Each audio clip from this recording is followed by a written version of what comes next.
ઇન્દિરાનગર મુકામે રમઝાન ઈદની હર્ષોલ્લાસપૂર્વક ઉજવણી કરવામાં આવી। દેશભરમાં આજે મુસ્લિમ બિરાદરો દ્વારા રમઝાન ઈદની હર્ષોલ્લાસપૂર્વક ઉજવણી કરાઈ રહી છે।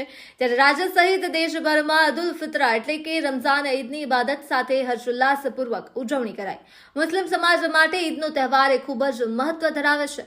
ત્યારે અમદાવાદ સાણંદમાં ઇન્દિરાનગર મુકામે હનીફા મસ્જિદ ખાતે મુસ્લિમ બિરાદરો દ્વારા ખૂબ મોટી સંખ્યામાં ઈદની ખાસ સામૂહિક નમાઝ અદા કરી હતી। રમઝાન માસના એક મહિનાના કઠિન રોઝાપૂર્વક કરીશાના સૂક્તથી રમઝાન ઈદની ઉજવણી કરવામાં આવી હતી। મસ્જિદ ખાતે હિન્દુ મુસ્લિમ તમામ આગેવાનો ઉપસ્થિત રહી એકબીજાને ગળે મળી મુબારકબાદી પાઠવી હતી અને મહેમાનો સોગાત પણ શિરખુમાથી કરવામાં આવ્યું હતું। દેશભરમાં શાંતિ, ભાઈચારો, અમન તેમજ કોમી એકતા જળવાઈ રહે તે માટે દુઆ કરવામાં પણ આવી હતી।